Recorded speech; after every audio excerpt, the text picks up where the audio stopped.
Hi, everyone. This is Marilyn Bradford, and I would like to welcome you to my Left Turn podcast. What is your left turn? Writing a blog, parenting in a different way, letting go of the old because you are aware of something greater. Left turns are choices we can all make. It's about a willingness to step into the unknown in any area of your life, to trust yourself, to risk creating or trying something new. It's about letting your true uniqueness shine.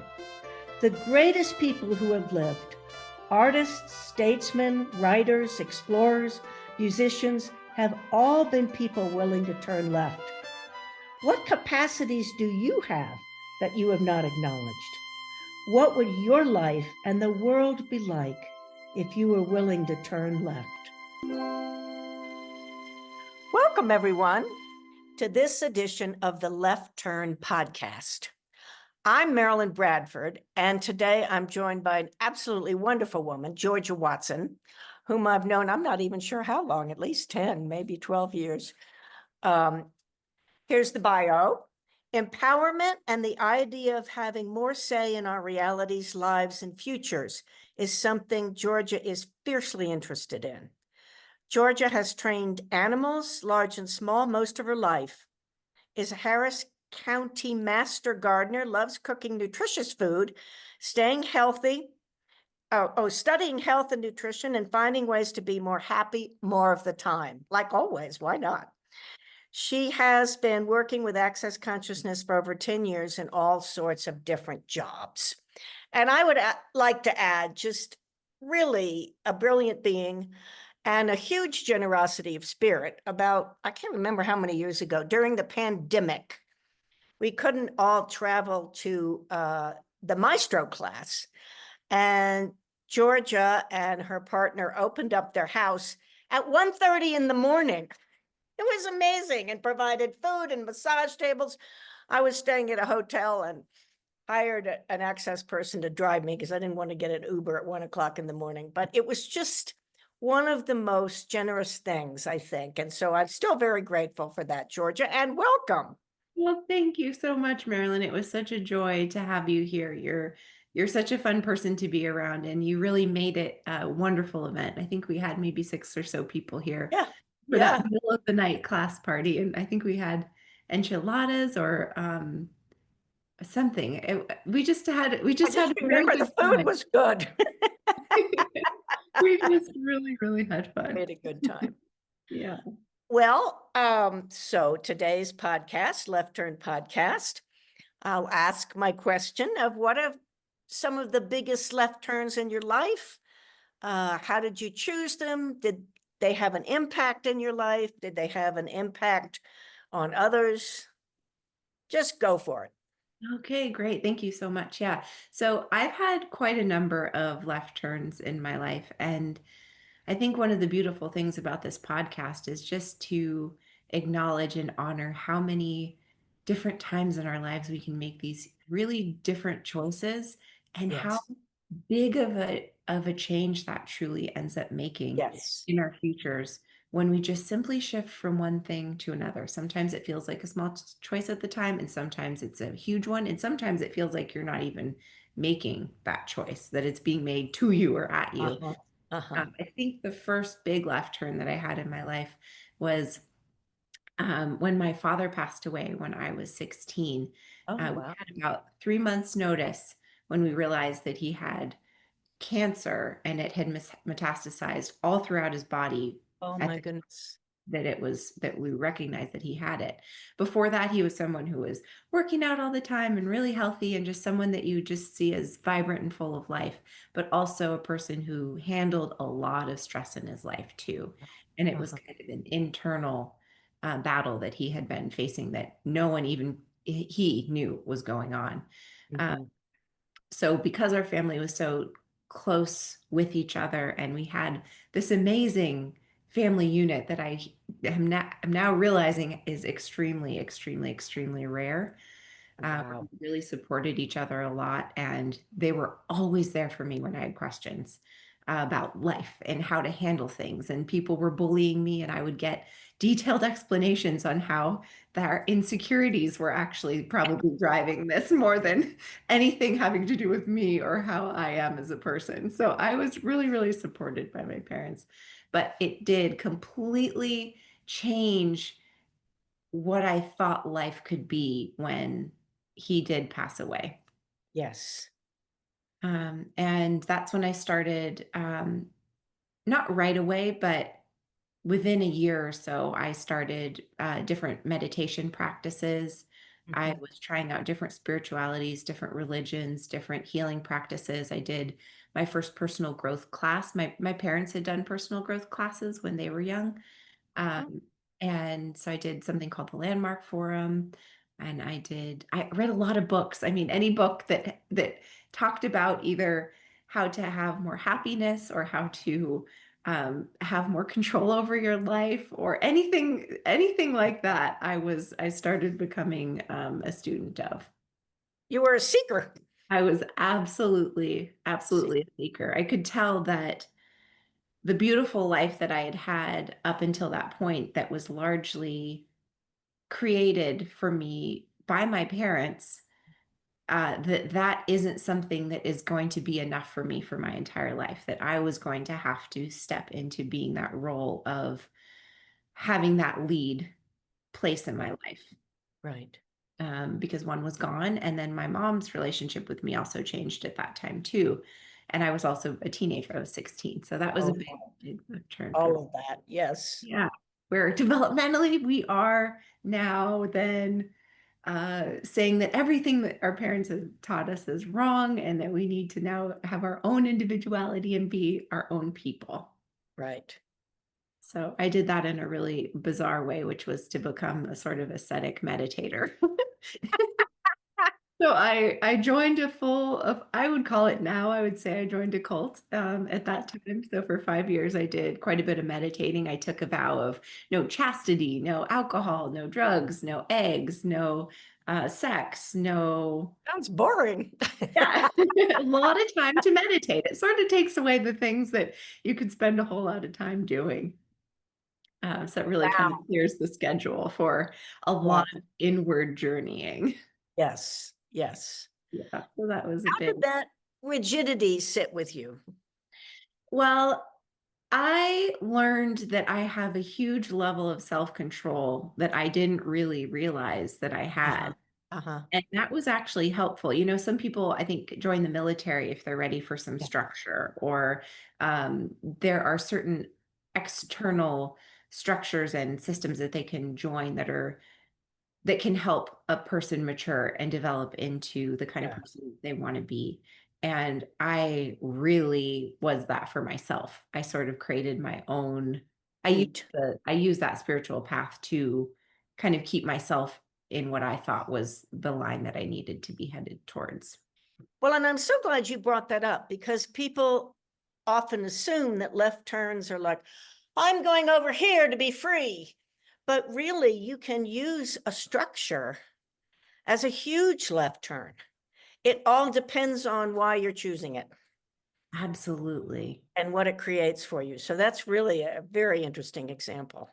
Yeah, yeah, and using something that has a structure that's already set up, Yes. it can be such a rich uh, feeding ground or breeding ground to develop your own ideas where you start to realize, wow, I agree with this here, but I actually don't agree with this here. And how long Right. am I willing to stay in a system where I think I mostly agree with all of it, but there's this huge area that I don't really see as being true for me? And how do I rectify that? And I think a lot of us have that with work life or sometimes relationships. I mean, that can be a thread through everything. Life. Yeah. Yeah. Well, and that you were willing to ask a question. I imagine there were a number of people following that path who didn't ask questions. Yeah. They were like, this is it. This is the be all and end all, and I will surrender myself to it 100%. Yes, yes. And absolutely, that's what I was trying to do too, because I thought that was getting me closer to what I was Yeah. after at the time. And when I took a couple of access consciousness classes, it was one of the most uncomfortable moments of my whole life because it felt like the everything that I believed, the whole ground that I was walking on, the best way I could describe it is it felt transparent. Like I thought there was something solid, and then it was like, this is not solid. It's like it's not even really safe to keep walking on this. It's so feeble and Yeah. transparent here. So that's when my belief in that religion went away, and I wasn't even planning on that. I was just going to get my bars run, which I didn't even Right. know that was at the time. But it was really, I mean, just the concept and the idea and the whole target of access of empowering people to know what they know or know that they know either is it's so profound and so important because there are innumerable modalities or things out there that will tell you this is what you should think. But Yes. there's an organization and classes out there that are truly set up for letting us have access to how we see the world, despite Yes. how many other control mechanisms are out there or propaganda, or, I mean, even simply just how much advertisement is out there and how Yes. advertisement just that's just one thing, one tiny thing that would like us to see the world from its perspective because we would be a better consumer if we saw it their way. Right. Wow. And so to me, access consciousness is just one of the greatest things that I found because I am really, really interested in and just a huge supporter of anything that gets us more connected with what's true for us and acknowledging how vastly different that is for each of us. There's not a Yeah. through, there's not a Right. yes, this is universal. It is so unique to each of us. It is. It's just amazing that way. And that's, we're encouraged. Know what's true for you. Yeah, it doesn't have to be what's true for Danny or Sarah or anybody else. Yes, yes. But So, what are some of the other left turns? well, this one is very different than the first one I mentioned, but when I met Brett at one of my first Access Consciousness classes, meeting him was, well, I guess I could say meeting him was one of them, but I was actually going to say one of the things that he introduced into my life is comedy. And Ah, I was so serious. I mean, to give up all those lists that I had to sign the contract and yeah. choose that medication and say all those things are totally fine to give up. And doing that so strictly for 5 years, I had cultivated a level of seriousness that was pretty outrageous for like a 22, 23-year-old. Wow. And that shift of switching into the exploration of what's funny about life, what's lighthearted about life, what is amusing. I mean, I had such a twisted understanding of comedy that when someone laughed and I was around, I thought that it was for sure them laughing at me. Oh, wow. So there were years that Brett tirelessly, I would ask him, "What's funny about this? What's funny about that?" And he was willing to and did explain what was funny about situations to me until it cracked open this whole kind of seriousness that I had been functioning from so dynamically that now comedy and fun stuff like that is just so much a part of who I am. And Mhm. it was like it was it was just not there before. Interesting. Yeah. Wow. Yeah. So Do you that ever do any comedy yourself, like stand-up comedy or? not stand up at all. I've never done any stand up, but Brett and I have for the past year been taking improv classes and performing comedy improv. So Oh, fun. it's like comedy is a group sport, Uh-huh. and it's long form comedy. So we go in and without any predetermined characters or ideas or even concepts, we just Mhm. take a very brief suggestion from the audience that inspires our crazy heads to just unleash and Wow. open up, and then we just the lights come up and we start, and there's just no time to predetermine anything. We just open our mouths and start playing pretend in front of the audience. That sounds like a lot of fun. It really is. It really is. Yeah. Yeah. Well, I know you all have a really fun, interesting relationship. I mean, one of the things that I heard, I think, I can't remember who told me, but When we were in Rome for the last Maestro, I think it was, and I said something about Brett and Georgia, and they said, "Oh yeah, they take a different adventure every day after class." And I was like, "That is so cool. Could you talk about that a little bit?" Absolutely. Yes. I can't remember when it first started. I think it was somewhere really around the time where we actually came to visit you, Marilyn, Uh-huh. in New Mexico. We um, did something a little wild. We there's a band I really liked, and they were playing at this art collective called Meow Wolf there. And I just thought, I know this is wild, but let's fly to this place and hear this music and let's do this adventure. And we went on so many fun adventures while we were there in New Mexico. And I can't remember if that was like the beginning of the right at the beginning of that journey of doing adventures all the time, but it really kicked off this new way of, I guess, being together because we had at that point already been together probably 12 years. Uh-huh. I think we're coming up on 14 now in February. Oh, So I think we've been adventuring now more for for two. But we we just are trying new things, uh, going to different places, being willing to see different museums. Sometimes it's about art, sometimes it's not. But uh-huh. engaging in the world around us, I think COVID really taught us and tried to get us to all be more shut down and more at Right. home. Absolutely. Yeah, more separated from each other and try to tell us that, that technologically connecting is just as okay as seeing somebody in person, but it's a totally different experience. Totally different thing. Yeah.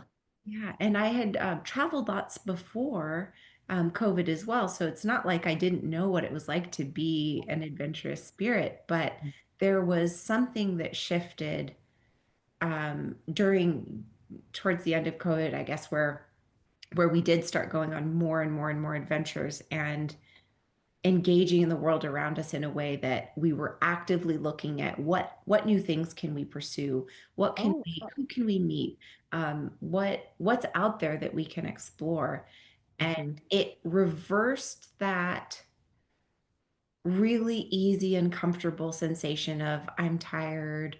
I think I Mm, just want to stay home. I want to mhm. feel safe. I want to, I don't like this. I don't like that. I don't like that. It's so easy to do that. Yes, it is.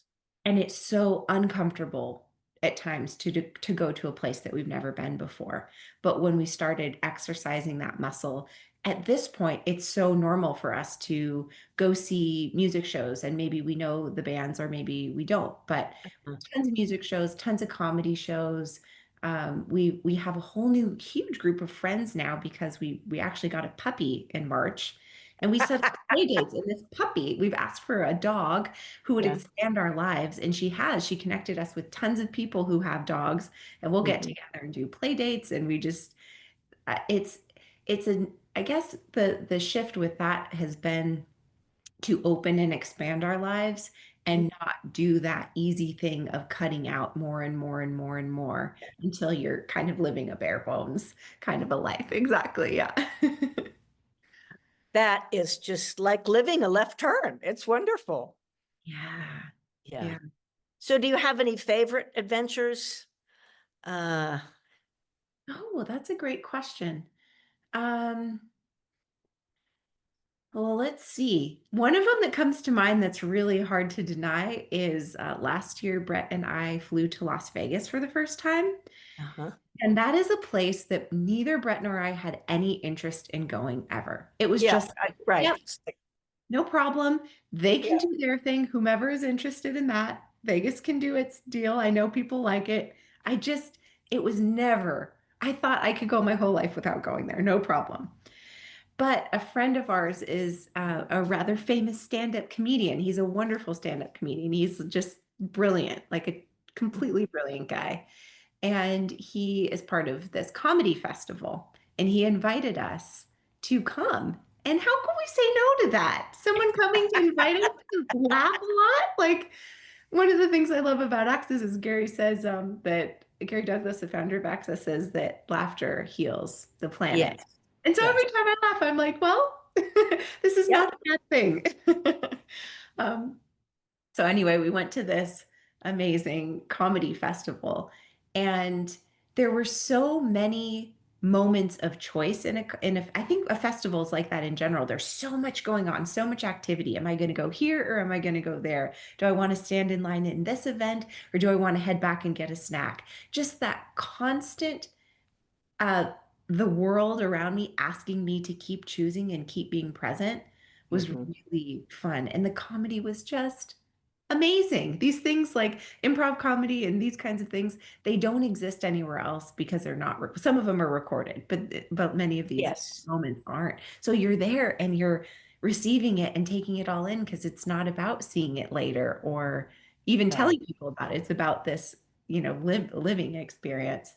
Um, it was also in kind of a wild part of Las Vegas where there were all sorts of things happening and people everywhere and not the cleanest place or anything. So it was like when we were walking, sometimes it would be we'd be done with a comedy show at the end at like 2 in the morning. So we'd be Oh, walking wow. back and having to be aware around us. And that was an adventure that was yeah, I think about 3.5 day adventure that I Wow. would say was just so invigorating. I mean, we left that comedy festival just so enthusiastic about people, the kindest people there, and looking at every different kind of way. There was no, this is how you're supposed to look. It was just Right. so inclusive. So that was one of the adventures that we probably never thought we would go and do. And we're already looking forward to going again this year, which it's going to be in New Orleans. So it'll be a totally different place we've never been before.